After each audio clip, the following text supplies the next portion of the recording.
கிறிஸ்து இயேசுவுக்குள் அன்பாய் அழைக்கப்பட்ட அன்புக்குரிய சகோதர சகோதரிகளே, விசேஷமாக பரலோக ரகசியங்கள் என்கிற எங்களுடைய இந்த யூடியூப் சேனல் வழியாக உங்களை 3வது வகுப்பில் தொடர்பு கொள்வதில் நாங்கள் ரொம்ப சந்தோஷப்படுகிறோம். அன்புக்குரிய சகோதர சகோதரிகளே, இப்போது இந்த சேனல் இப்போ ஆரம்பித்ததனுடைய நோக்கம் என்ன அப்படின்னு பார்த்தீங்கன்னா, நான் ஏற்கனவே முதல் கிளாஸில் சொன்ன மாதிரி ஆதியாகமத்திலிருந்து வெளிப்படுத்தலாகும் வரைக்கும் இருக்கக்கூடிய 31,000 வசனங்களுக்குள் இருக்கிற ரகசியங்களை மிக சுருக்கமாக ஒரு 60 வாரங்கள் தொடர்ந்து இந்த கிளாஸில் உங்களுக்கு நாங்கள் பகிர்ந்து கொள்ள போகிறோம். அருமையான ஒரு விருந்தாக இது உங்களுக்கு இருக்கும். கட்டாயமாக இந்த சேனல் ஒரு வியாபார நோக்கத்திற்காக ஆரம்பிக்கப்பட்ட சேனல் அல்ல. அன்புக்குரிய சகோதர சகோதரிகளே, இதை செய்து கொண்டிருக்கிற நாங்களும் முழு நேர ஊழியக்காரர்கள் அல்ல. நாங்கள் எல்லோரும் ஒரு பக்கம் நல்லா வேலை செய்கிறோம், நல்ல சம்பளம் வாங்குகிறோம். எங்களுக்கு கிடைக்கக்கூடிய வருமானத்தில் இந்த ஊழியத்தை நாங்கள் செய்து வருகிறோம். அதனால் யாருக்கிட்டையும் எந்த எதிர்பார்ப்பும் இல்லை. இதை இலவசமாக தான் நாங்கள் செய்து கொண்டிருக்கிறோம். அதனால் அன்புக்குரிய சகோதர சகோதரிகள், இப்போது இந்த பாடத்தை நீங்கள் கேட்கும் பொழுது இதனுடைய இன்ட்ரடக்ஷன் முதலே சொல்லிடுறேன். கடந்த 2 வாரங்களாக நம்ம பார்த்தது வேதத்திற்குள்ளே இருக்கக்கூடிய அருமையான பொக்கிஷங்களுடைய ஒரு சாம்பிள் தான் பார்த்தோம். இந்த வேதத்தை முறையாக கற்றுக்கொள்வது எப்படி, வேதம் எப்படி டிசைன் ஆகிருக்கு, அது ஆண்டவர் எப்படி நமக்கு படிக்க சொல்கிறார், எப்படி ஆராய்ந்து பார்க்க சொல்கிறார், அப்படி ஆராய்ந்து பார்க்கறதுல நமக்கு என்னென்ன சத்தியங்கள் வெளிப்படுது என்பதை குறித்து ஒரு சாம்பிள் தான் 2 கிளாஸில் நம்ம பார்த்தோம். அதில் ஒரு 6 மெத்தடு கூட நம்ம பார்த்தோம். அதில் ஒரு தலைப்பின் கீழே படிக்கிறது, ஒரு வசனத்துடைய கருப்பொருள் அறிந்து படித்தல், நம்முடைய ஆண்டவர் இயேசு கிறிஸ்து பேசின உவமைகள் படித்தோம் இல்லையா. ஒட்டகமானது ஊசியின் காதில் நுழையிறதை பற்றி படித்தோம். ஒரு ஸ்திரீ 10 வெள்ளிக்காசு, அதனுடைய அர்த்தம் என்னங்கிறது குறிச்செல்லாம் படித்தோம் இல்லையா. ஸோ இப்போ நம்ம பார்க்க போகிறது அன்புக்குரிய சகோதர சகோதரர்களே, பாஸ்ட்டு, ப்ரெசண்ட்டு, ஃப்யூச்சர் என்று சொல்லக்கூடிய காலங்களை மையமாக வைத்து படித்தல். இப்படி தான் நம்ம படிக்க போகிறோம். இதில் இந்த சப்ஜெக்ட் ஆரம்பிக்கிறதுக்கு முன்னால், அதாவது ஆக்சுவலாக இன்னையிலிருந்து தான், இந்த வகுப்பிலிருந்து தான் ஒரு பெரிய வேதம் என்கிற அரண்மனைக்குள்ளே நம்ம போக போகிறோம். இந்த 2 வாரங்களாக நம்ம பார்த்தது அரண்மனைக்கு வெளியில் இருக்கக்கூடிய கார்டன், இந்த பூக்கள் மலர்கள் எல்லாம் அழகாக இருக்கும் இல்லையா, அந்த மாதிரி சில விஷயங்களை பார்த்தோம். இப்போ முதல் முறையாக ஒரு அரண்மனைக்குள்ளே, அதாவது தேவனுடைய திட்டத்திற்குள்ளே நம்ம காலடி எடுத்து வைக்க போகிறோம். சரிங்களா. ஒரு அரண்மனைக்குள்ளே போனால் எப்படி ஒரு ஃபஸ்ட்டு ஒரு ரிசப்ஷன் இருக்குமோ, அந்த ரிசப்ஷன் ரூமுக்குள்ளே இப்போ நம்ம போக போகிறோம். புரியுதுங்களா. இப்போ அது என்னன்னு சொல்லி கவனிக்கும்போது, சாதாரணமாக ஒரு கிறிஸ்தவன் இடத்துல போய் இந்த அண்ட சராசரம் இதெல்லாம் காட்டி இங்கே எத்தனை உலகம் இருக்குது அப்படின்னு கேட்டால், நார்மலாக எல்லோரும் என்ன சொல்லுவாங்க, எத்தனை உலகம் இருக்குது, ஒரு உலகம் தானே பாரு நம்ம இருக்கிற பூமி அப்படின்னு சொல்லுவாங்க. அது நார்மலாக சொல்லக்கூடிய ஒரு ஆன்சர் தான். ஆனால் நம்ம வேத வாக்கியங்களை ஆராய்ந்து பாருங்கள் என்கிற ஆண்டவருடைய கட்டளைப்படி உள்ளே போய் வேதத்திற்கிட்ட, நம்முடைய பைபிள் கிட்ட கேட்டோம்னா, பைபிள் என்ன சொல்லுது, அதாவது ஒரு உலகம் அல்ல, 3 உலகங்கள் இங்கே இருக்குன்னு சொல்லுது. 3 உலகங்களா? அது என்ன 3 உலகம்? நிறைய பேர் எப்படி புரிஞ்சுக்குவாங்கன்னா, ஏதோ இந்த தரைக்கு அடியில் ஒரு உலகம், அப்புறம் இந்த தரைக்கு மேலே இருக்கிற ஒரு உலகம், அப்புறம் ஆகாயத்தில் இருக்கிற அந்த அட்மாஸ்பியர், எக்ஸோஸ்பியர், எண்டோஸ்பியர், அந்த மாதிரி உலகம் அப்படிங்கிற மாதிரி கூட நினைக்கிறது உண்டு. அப்படி அல்ல. பைபிள் சொல்லக்கூடிய 3 உலகங்கள் என்கிற ஒரு காரியத்தை இப்போ நம்ம மிக தெளிவாக வேதத்தின் துணை கொண்டு நாம் பார்க்க போகிறோம். ஸோ இது இந்த மெத்தடில் 4வது மெத்தடு, காலங்களை மையமாக வைத்து படித்தல். ஓகே, 3 உலகங்கள் இருக்குது. அது என்னங்கிறத பார்க்கலாம். அதுக்கு முன்னால் 2 வசனங்கள் நம்முடைய ஆராய்ச்சிக்காக. ஒன்று மத்தேயு 24ஆம் அதிகாரம் 35ஆம் வசனம் வாசிக்கலாம். வானமும் பூமியும் ஒழிந்து போகும், என் வார்த்தைகளோ ஒழிந்து போவதில்லை. பாருங்க, மத்தேயு 24ஆம் அதிகாரம் 35ஆம் வசனம். வானமும் பூமியும் ஒழிந்து போகும், என் வார்த்தைகளோ ஒழிந்து போவதில்லை. இதான் வசனம். அடுத்த வசனமே பாருங்க, பிரசங்கி 1ஆம் அதிகாரம் 4ஆம் வசனத்தில் அதாவது எப்படி இருக்குன்னா, அப்படியெல்லாம் ஒன்றும் ஒழியாது, ஒரு சந்ததி போகிறது, மறு சந்ததி வருகிறது, பூமியோ என்றென்றைக்கும் நிலைத்திருக்கிறது. ஒரு வசனம் சொல்லுது வானமும் ஒழிஞ்சிரும் பூமியும் ஒழிஞ்சிரும்னு சொல்லி, இன்னொரு வசனம் சொல்லுது அப்படியெல்லாம் ஒழியாது, பூமி எல்லாம் என்றென்றைக்குமே நிலைச்சிருக்கு அப்படின்னு சொல்லுது. இப்போ அதில் எது கரெக்டுன்னு நமக்கு தெரியணும் இல்லையா. அதற்காகத்தான் வேத வாக்கியங்களை ஆராய்ந்து பாருங்கள். இதுக்குள்ளே போகிறதுக்கு முன்னாடி இன்னொரு விஷயம் கூட நம்ம கவனிக்கல. இப்போ வானம் ஒழிஞ்சு போயிடும் அப்படின்னா நம்முடைய கண்களை ஏறெடுத்து வானத்தை பார்த்தோம்னு வைங்களேன், ஒரு எம்டி பிளேஸ், அங்கே ஒன்றுமே இல்லை, அது ஏற்கனவே ஒழிஞ்சு போன மாதிரி தான் இருக்குது. ஆனால் இங்கே வசனம் எப்படி இருக்குன்னா, இல்லை வானம் ஒழிஞ்சிரும் அப்படிங்கிற. அப்போ ஒரு பொருள்னு ஒன்று இருந்தால் தான் அது ஒழியும் இல்லைங்களா? அப்போது இது என்ன தேவன் சொல்ல வரார் அப்படிங்கிறத கவனிக்கணும். பின்னாடி ஒரு வசனத்தில் ஒரு சந்ததி போகிறது, அதாவது சந்ததி தான் போகுது, இந்த பூமியெல்லாம் இங்கேயே தான் இருக்கிறதுன்னு சொல்கிறோம். இப்போ நம்ம ஒரு வெள்ளத்தில் ஒரு ஊரே அழிஞ்சு போச்சு அப்படின்னா நம்ம என்ன சொல்கிறோம்? ஊராக அழிஞ்சு போச்சு, ஊர் அங்கே தான் இருக்கும், புரியுதுங்களா? அதனுடைய உடைமைகள் ஜனங்கள் அழிஞ்சு போயிட்டாங்க. அதையத்தான் பேச்சு வழக்கில் என்ன சொல்கிறோம்? ஒரு ஊரே அழிஞ்சு போச்சு. அப்போ அந்த மாதிரி நிறைய பேச்சு வழக்குகள் தான் வேத வசனங்களாக நமக்கு கொடுக்கப்பட்டிருக்கு. அப்போ அதை புரிந்து கொண்டு படித்தா தான் இதனுடைய அர்த்தம் என்னன்னு தெரியும். ஸோ இப்போ நம்ம எதுக்குள்ளே போகலாம்? 3 உலகங்கள் அப்படின்னு ஒன்று இருக்கா? ஆமாம். அப்போ அது எங்கே இருக்குதுன்னு கண்டுபிடிக்கணும். விசேஷமாக இன்றைக்கி அனைத்து கிறிஸ்தவ சகோதரிகள் கிறிஸ்தவ மண்டலத்தில் இயேசு கிறிஸ்து வருவார் என்கிற ஒரு எதிர்பார்ப்பு எல்லா இடத்துலையும் இருக்குது. அதில் எந்த டவுட்டுமே இல்லை, அவர் வர்றது உறுதி. ஆனால் அவர் வரக்கூடிய அந்த ஒரு காலப்பகுதியை பற்றி தெளிவான சில தீர்க்க தரிசனங்கள் பைபிளில் இருந்தாலும் இதை குறித்து அநேகம் பேர் ஆராய்ச்சி செய்கிறாங்களான்னா ரொம்ப கம்மி தான். ஆனால் இந்த காலத்தில் சொல்கிறாங்க கிறிஸ்து வருகிற காலம்னு சொல்லி, அது உண்மையாக இருந்தால் ரொம்ப சந்தோஷம் இல்லையா? ஆனால் அப்போஸ்தலனாகிய பேதுரு காலத்திலேயே ஆண்டவர் மேலே போயிட்டு நான் கீழே வரேன், பரலோகம் போயிட்டு வர்றேன்னு சொல்லிட்டு தானே போனார். அப்போ அவங்க எல்லாருமே என்ன எதிர்பார்ப்பில் இருந்தாங்க? அவர்கள் வாழ்ந்து கொண்டிருக்கிற காலத்திலேயே ஆண்டவர் இயேசு கிறிஸ்து 2ஆம் வருகையில் வந்துடுவாருங்கிற ஒரு விசுவாசத்தில் இருந்தாங்க. ஸோ அப்படி இருக்கும் பட்சத்தில் அப்போ இயேசு கிறிஸ்துடைய வருகையை குறித்து அப்போஸ்தலனாகிய பேதுரு தன்னுடைய நிருபங்கள் அவர் சொல்லும் பொழுது அங்கே இருக்கிற ஜனங்க நிறைய பேர் பரியாசம் பண்ணுறாங்களாம். அதே மாதிரி தான் இப்போவும் நடக்கும்னு சொல்கிறார். பாருங்கள், 2 பேதுரு 3ஆம் அதிகாரம் 3ஆம் வசனத்தில் முதலாவது நீங்கள் அறிய வேண்டியதெனில் எப்படி ஆரம்பிக்கிறார் பாருங்கள். இப்போ நம்ம பார்க்குற வசனங்கள் எல்லாருமே எப்படி தெரியுங்களா இருக்கும்? நம்மோட சம்மந்தப்படுகிற மாதிரி இருக்கும். ரொம்ப ஜனரஞ்சகமாக நம்ம பார்க்கலாம். வேதம் என்பது ஒரு அருமையான விருந்து.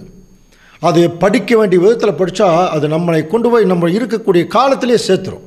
பாருங்கள், முதலாவது நீங்கள் அறிய வேண்டியது என்னவெனில், கடைசி நாட்களில் பரியாசக்காரர் தங்கள் சுய இச்சைகளின்படியே நடந்து அவர் வருவார் என்று சொல்லுகிற வாக்கு தத்தம் எங்கே?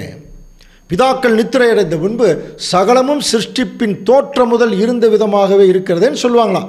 அப்போது இப்போ கூட இயேசு கிறிஸ்து வருவார் அப்படிங்கிற ஒரு காரியத்தை நம்ம சொல்லும் பொழுது நிறைய பேர் பரியாசம் பண்ணக்கூடிய நிலைமையில் தான் இந்த உலகம் இருக்குது. அவர் எங்கெங்கே வரப்போகிறார்?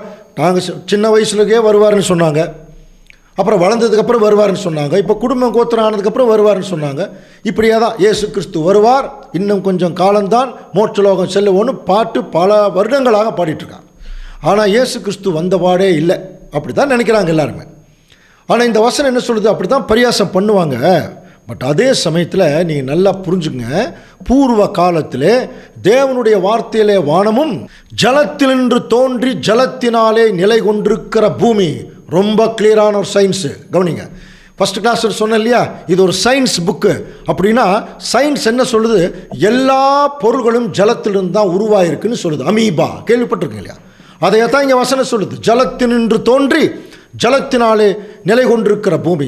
ஃபுல்லாக ஜலத்தினால தான் இந்த பூமி நிலை கொண்டிருக்கிறது, உண்டாயினவென்பதையும். இப்போ தான் அடுத்த வசனம் பாருங்க. அப்பொழுது இருந்த உலகம் அப்படின்னு ஆரம்பிக்கிறார். கவனிக்கிறீங்களா? அப்பொழுது இருந்த உலகம் ஜலப்பிரளயத்தினாலே அழிந்தது என்கிறதை மனதார அறியாமல் இருக்கிறார்கள். அப்படின்னா கவனிக்கிறீங்களா? இப்போ நம்ம 3 உலகம் டைட்டில் பார்த்தோம் இல்லையா? இப்போ பேதுருவே அதற்கு விளக்கம் கொடுக்குறார். அன்றைக்கு இருந்த உலகம், அப்பொழுது இருந்த உலகம் ஜலப்பிரளயத்தினால் அழிஞ்சது. நம்ம கிறிஸ்தவர்கள் எல்லாத்துக்குமே தெரியும் பைபிள் ஹிஸ்ட்ரி இல்லையா? அப்போ அன்னைக்கு இருந்த உலகம் அப்படிங்கிறது ஆதாமிலிருந்து அந்த அழிவு வரும்போது நோவா இருந்தார் இல்லையா? ஆதாமிலிருந்து நோவா வரைக்கும் இருந்தது தாங்க அன்றைக்கு இருந்த உலகம். இதுதான் முதல் உலகம். நல்ல ஞாபகத்தில் வச்சுக்க. அன்றைக்கு இருந்த உலகம் இதுதான் முதல் உலகம். ஸோ இப்போ 3 உலகத்தில் முதல் உலகம் வந்தாச்சு. அடுத்தது பாருங்கள், அடுத்த வசனமே அந்த ஆர்டரில் எப்படி வருது பாருங்கள். வாசிக்கலாம். 2 பேதுரு 3:7. இப்பொழுது இருக்கிற வானங்களும் பூமியும் அந்த வார்த்தையினாலே அக்கினிக்கு இரையாக வைக்கப்பட்டு தேவ பக்தி இல்லாதவர்கள் நியாயம் தீர்க்கப்பட்டு அழிந்து போகும் நாள் வரைக்கும் காக்கப்பட்டிருக்கிறது. அன்புக்குரிய சகோதர சகோதரிகளே, பாருங்க, முதல் உலகம் சொல்லும் போது அது ஜலப்பிரளயத்தில் அழிஞ்சிருச்சு. இப்பொழுது இருக்கிற உலகம் அப்படின்னு சொல்லாம இப்பொழுது இருக்கிற வானங்களும் பூமியும் அந்த அக்கினிக்கரையாக வைக்கப்பட்டிருக்கு. அப்படின்னா இன்னைக்கு இருக்கிற வானங்கள், வானம்னாலும் இப்போ தான் பார்த்த ஒரு எம்டி பிளேஸ், அது ஏற்கனவே அழிஞ்சு போன மாதிரி தான் இருக்குது. அதே சமயத்தில் அதை நெருப்பு வச்சாலும் அழிக்க முடியாது. அதே சமயத்தில் இந்த பூமி கூட எவ்வளோ பெரிய பூமி, இது நெருப்பில் அழியுமா என்று சொல்லி கவனிக்கும் போது நேச்சுரலாக அது அழியாது. ஆனால் இந்த இடத்துல தீர்க்க தரிசனமாக பேதுரு சொல்றார், இன்றைக்கு இருக்கிற இப்பொழுது இருக்கிற வானங்களும் பூமியும். அப்போ நேச்சுரலாக இது அழியாது அப்படின்னு தெரிஞ்சிருச்சுனாலே இப்போ நம்ம பேதுருக்கிட்ட போய் நம்ம என்ன கேட்கலாம்?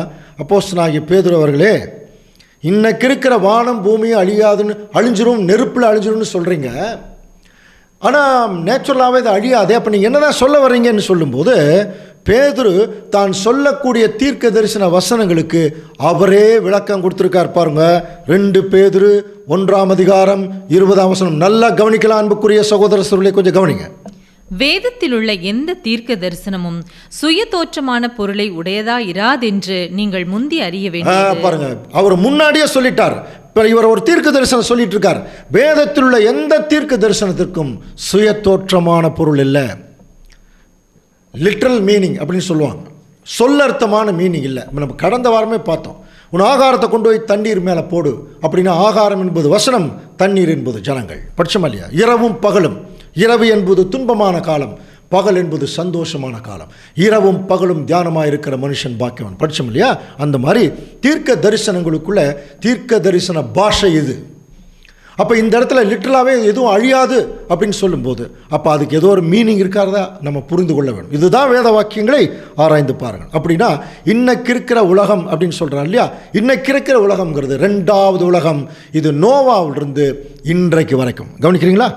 இன்றைக்கு இருக்கிற உலகம்ங்கிறது நோவா காலத்திலிருந்து இன்றைக்கு வரைக்கும் இருக்கிறதா 2வது உலகம்.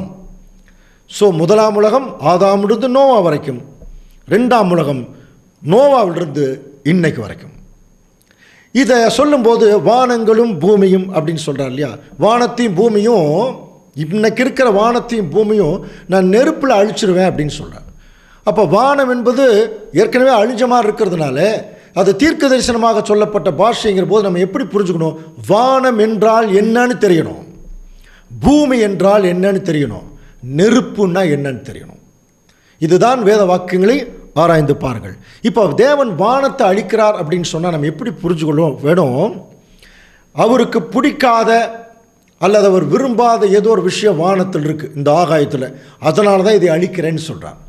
அது என்ன இருக்குது பாருங்கள். எபேசியர் 2:1 என்ன சொல்கிறாருன்னா, அக்கிரமங்களினாலும் பாவங்களினாலும் மரித்தவர்களாயிருந்த உங்களை உயிர்ப்பித்தார், அவைகளில் நீங்கள் முற்காலத்தில் இவ்வுலக வழக்கத்திற்கேற்றபடியாகவும், கவனிங்க, கீழ்ப்படியாமையின் பிள்ளைகளிடத்தில் இப்பொழுது கிரியை செய்கிற ஆகாயத்து அதிகார பிரபுவாகிய ஆவிக்கேற்றபடி நடந்து கொண்டீர்கள்.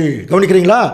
இப்போ இந்த ஆகாயத்தில் கீழ்ப்படியாமையின் பிள்ளைகளிடத்தில் கிரியை செய்கிற ஒரு ஆகாயத்து அதிகார பிரபு ஒருத்தன் இருக்கான். அவனுக்கு வேலையே என்னன்னா, ஆவிக்குரிய சரீரத்தில் இருந்துக்கிட்டு இந்த உலகத்தில் யாரெல்லாம் இந்த உலகத்தில் வர்றாங்களோ அத்தனை பேர்த்தையும் கீழ்ப்படியாமல் பண்ணுறது தான் அவனுடைய வேலை. புரிஞ்சுதுங்களா?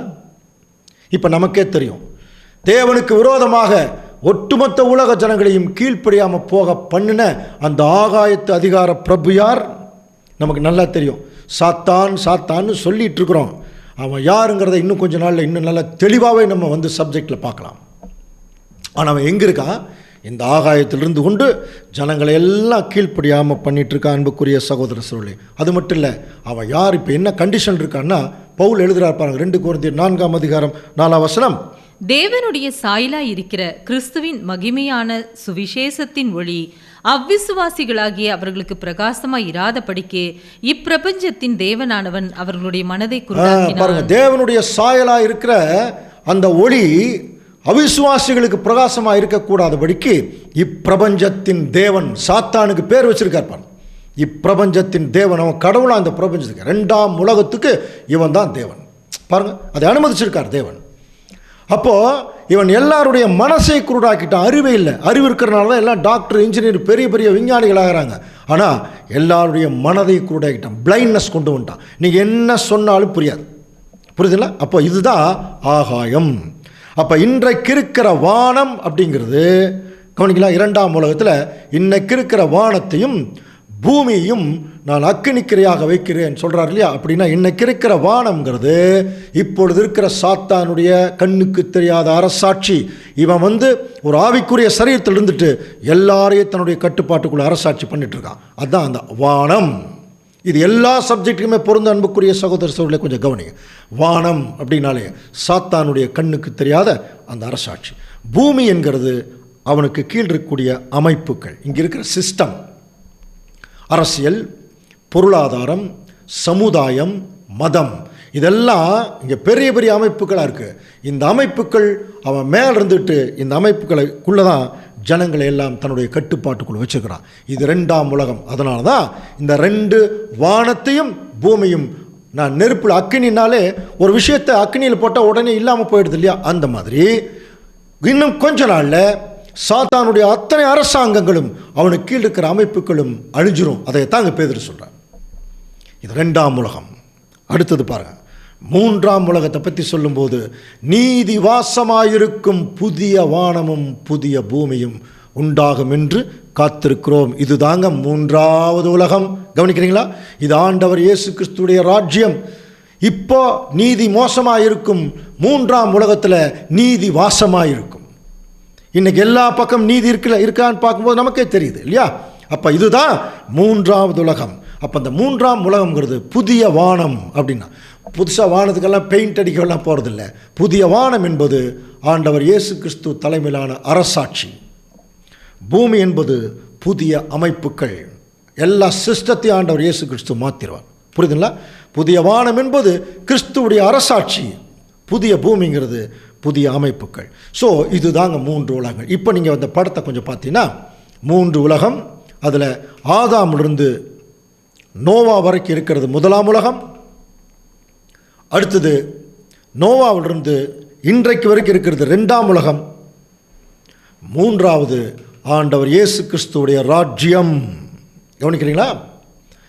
இந்த 3 உலகங்கள். இப்போ பாருங்கள், இப்போ இது ஒரு 10 நிமிஷத்துக்கு முன்னாடி ஒருவேளை எத்தனை உலகம் இருக்குன்னா நம்ம ஒரு உலகம் தான் இருக்குன்னு சொல்லியிருப்போம். இப்போ சத்தியம் நம்மளை எஜுகேட் பண்ணுது பாருங்க.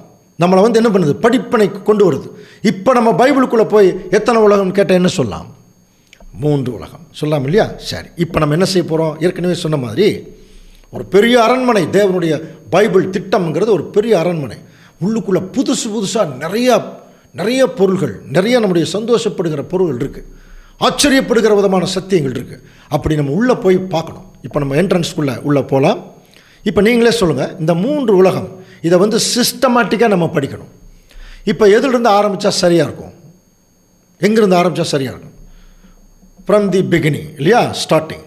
அப்போ அது எங்கேருந்து ஆரம்பித்தா தான் சரியாக இருக்கும்? முதல் உலகம், இங்கிருந்து ஆரம்பிக்கலாம். இந்த முதல் உலகத்திலிருந்து ஃபுல்லாக நம்ம பைபிள் படித்தெல்லாம் புரிஞ்சுக்கிறதுக்கெல்லாம் டைம் இல்லை. அதனால் மிக சுருக்கமாக இந்த முதல் உலகத்தினுடைய காரியங்களை குறித்து நம்ம பார்க்க போகிறோம். இதில் ஃபஸ்ட்டு பார்த்தீங்கன்னா முதல்ல எடுத்தோடனே வசனம் எப்படி தெரியுங்களா இருக்கும்? 1ஆம் உலகத்தில் ஆதியிலே தேவன் வானத்தையும் பூமியும் சிருஷ்டித்தார். First point. அடுத்தது பூமி எப்படி இருந்ததா? ஒழுங்கின்மையும் வெறுமையுமாக இருந்தது. அதாவது மனுஷன் குடியிருப்புக்கு அது சரியாகவே இல்லை. வெறும் ஒழுங்கின்மையாக இருக்குது, அதே சமயத்தில் வெறுமையாக. மனுஷனுக்கு தேவையான அந்த காற்றுகள், போக்குவரத்து எதுவுமே அங்கே கரெக்டாக சூட் ஆகலை.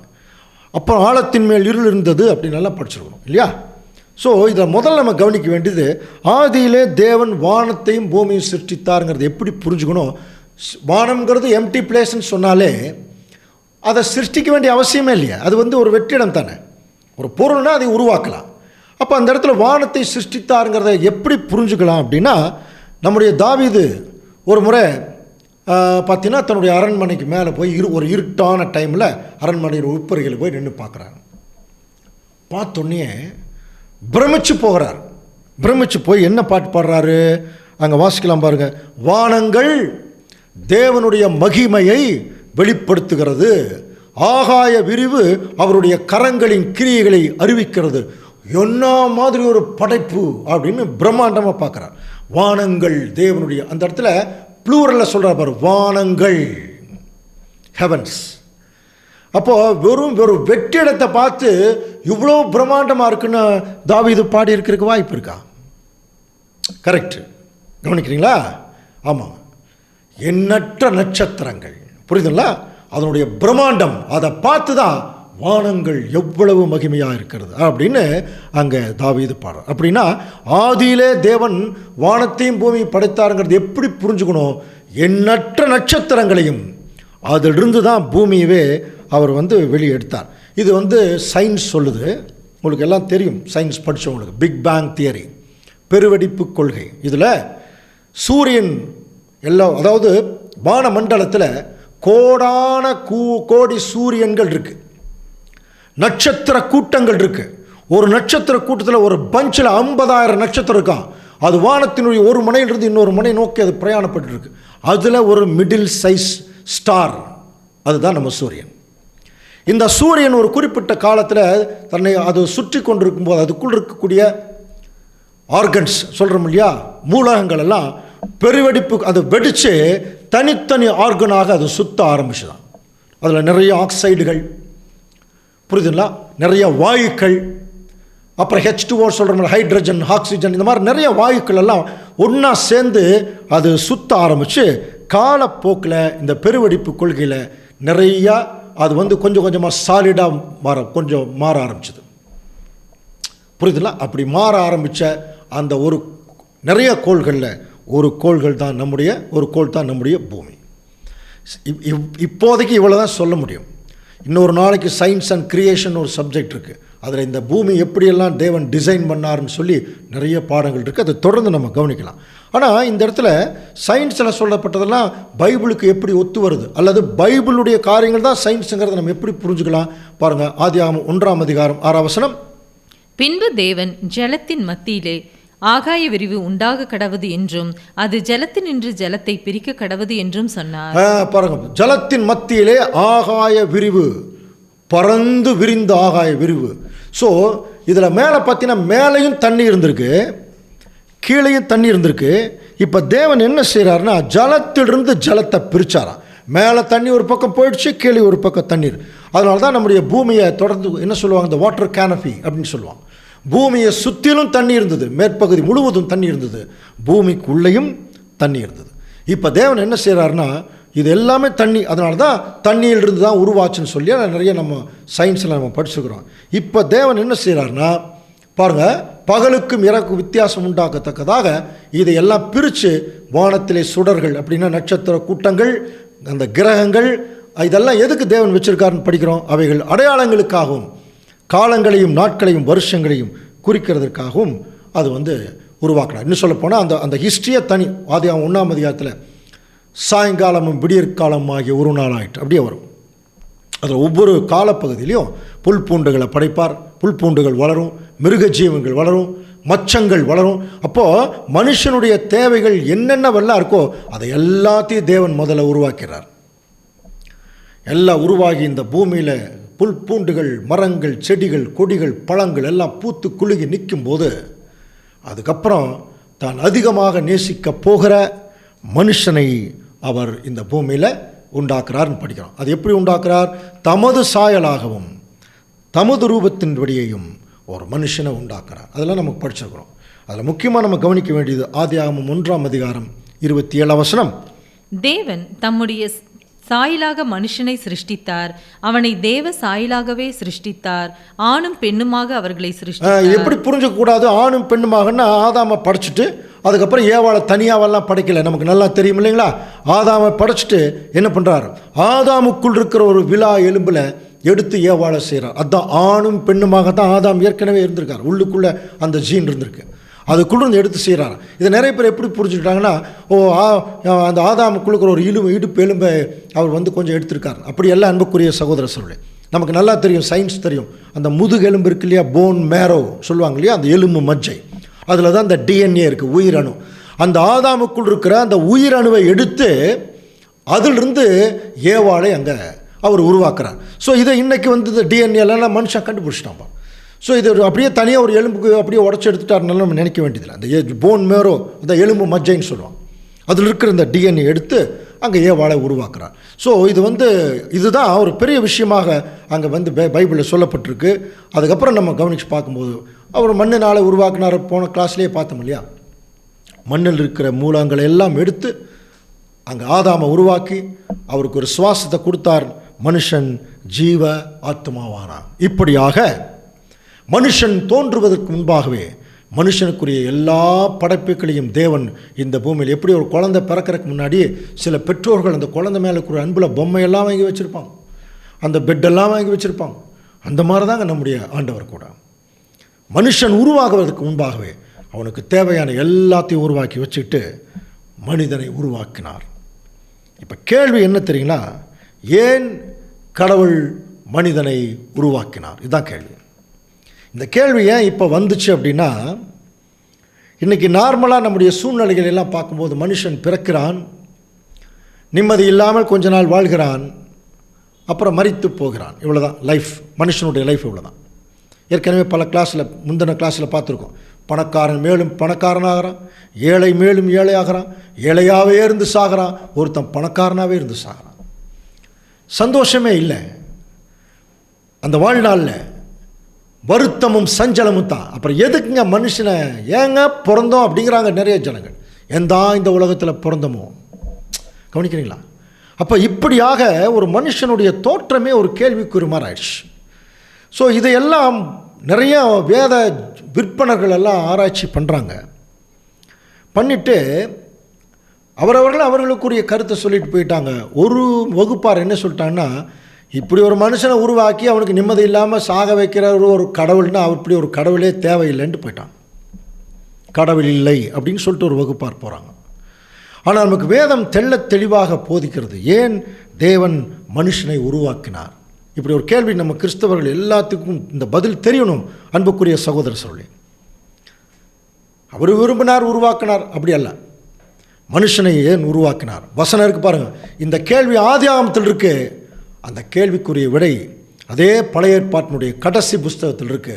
மல்கியா 2ஆம் அதிகாரம் 15வது வசனம் வாசிக்கலாம். அவர் ஒருவனை அல்லவா படைத்தார். எப்படி ஆரம்பிக்கிறார் பாருங்க. அவர் ஒருவனை அல்லவா படைத்தார், ஆவி அவரிடத்தில் பரிபூரணமாய் இருந்ததே, பின்ன ஏன் ஒருவனை படைத்தார்? தெய்வ பக்தியுள்ள சந்ததியை பெரும்படி தானே. இதுதாங்க விடை.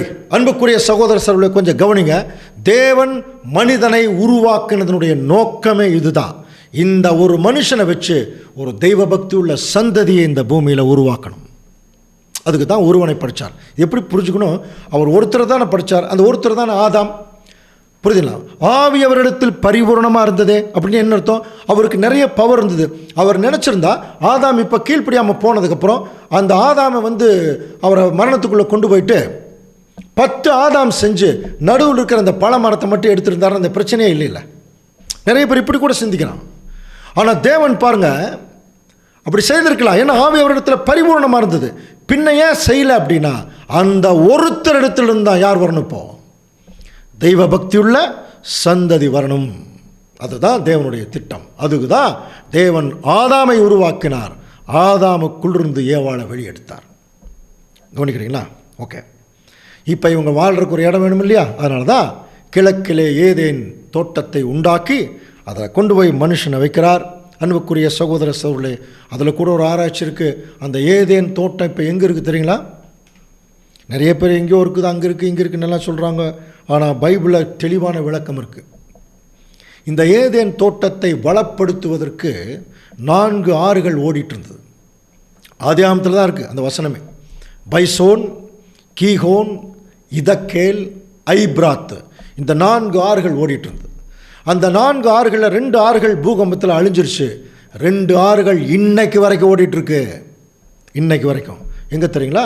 ஆதியாகமம் 2ஆம் அதிகாரம் 14ஆம் வசனத்தில் 3ஆம் ஆற்றுக்கு இதக்கேல் என்று பெயர், அது அசீரியாவுக்கு கிழக்கே ஓடும். 4ஆம் ஆற்றுக்கு ஐப்ராத் என்று பெயர்.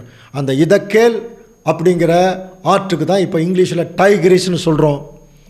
ஐப்ராத் என்கிற நதிக்கு இங்கிலீஷில் யூப்ரட்டிஸ் என்று சொல்கிறோம். அந்த படத்தில் பார்த்தீங்கன்னா தெரியும். இந்த 2 யூப்ரட்டிஸ் டைகிரிஸ், இந்த 2 நதிகளும் இப்போது ஈராக்கில் தான் ஓடிட்டுருக்கு. கவனிக்கிறீங்களா? ஈராக் நாடு தான் ஓடிட்டுருக்கு. ஸோ ஒரு காலத்தில் மத்திய கிழக்கு அந்த கல்ஃப் கண்ட்ரிஸ் சொல்ல முடிய பாலைவன நாடுகள் சோலைவனமாக இருந்திருக்குதுங்க. ஆமோஸ் தீர்க்கதரிசியுடைய காலத்தில் ஒரு பெரிய பூகம்பம், அதுக்கு முன்னாடியே பெரிய பெரிய பூகம்பங்கள் வந்து அங்கே இருக்கிற அத்தனை மரங்களும் பூகம்பத்தில் உள்ளே போய் நாளாக நாளாக மக்கி குரூடாயிலாக மாறிச்சு. அதுதான் இன்னைக்கு கல்ஃப் கண்ட்ரி சொல்கிறோம் இல்லையா, வளைகுடா நாடுகளை எண்ணெய் வளம் கொளிக்குது. அதில் முக்கியமான பிரதேசம்தான் இந்த ஈராக். அங்கே தான் இந்த நதிகள் எல்லாம் என்ன ஆகிட்டுருக்குன்னா ஓடிட்டுருக்கு. அன்புக்குரிய சகோதர சொல்ல கொஞ்சம் கவனிக்கிறீங்களா? சரி, இப்போ இந்த ஏதேன் தோட்டத்தில் தேவன் வந்து ஆதாம் ஏவாளை கொஞ்சம் நேரம் விட்டு நல்லா நீங்கள் தோட்டத்தை எல்லாம் சுற்றி வாங்கன்னு சொன்னார். அவங்களுக்கு ரொம்ப சந்தோஷமாக இருக்குது, முதல் குழந்தை இல்லையா? அப்புறம் அவங்க 2 பேருமே எப்படி இருக்காங்க, நிர்வாணிகளாக இருக்காங்க. ஒரு குழந்தைகள் போல் இருக்காங்க. அவங்களுக்கு அந்த நிர்வாணம் தெரியல. போயிருப்பாங்க, குழாவி இருப்பாங்க, கூடியிருப்பாங்க, சந்தோஷப்பட்டிருப்பாங்க, பழங்கள் மரங்கள் எல்லாத்தையும் பார்த்து நல்லா சாப்பிட்டு இருந்திருக்காங்க. ஆனால் தேவன் அவங்களுக்கு ஒரு கட்டளை கொடுத்து, நமக்கு தெரியும், தோட்டத்தில் உள்ள எல்லா பழத்தையும் நீங்கள் சாப்பிடுங்க, ஆனால் நடுவில் இருக்கிற பழத்தை மட்டும் சாப்பிட வேண்டாம், அதை புசிக்கும் நாளிலே நீ சாகவே சாவாய். அதுக்குரிய விளக்கம் நம்ம முதல் கிளாஸ்லேயே பார்த்துட்டோம். ஸோ இந்த டைமில் தான் திடீர்னு சர்ப்பம் ஸ்திரீயை பார்த்து அப்படின்னு இருக்கும் இல்லையா? நீ அந்த வசனமெல்லாம் படிச்சு பாருங்க. அப்போது இதில் இது ஒரு கேள்வி இருக்குது, வந்தது சாத்தானா சர்ப்பமா? இது ஒரு கேள்விக்கு இன்னைக்கு வரைக்கும் யாருமே பதில் சொல்ல. ஆனால் பைபிளில் விடை இருக்குது. பாம்பு மாதிரி வந்தான் அப்படின்னு சொல்லாங்க, அல்லது பாம்பாக வந்தான்னு சொல்கிறாங்க. எது கரெக்டுன்னு தெரியல. நம்ம எப்படி புரிஞ்சுக்கலாம்? சாத்தான் வந்தான், ரைட். வந்தோடனே என்ன செய்கிறான்? நீங்கள் இதை சாப்பிட்டீங்கன்னா சாக மாட்டீங்க, தேவர்களைப் போல் ஆவீர்கள்.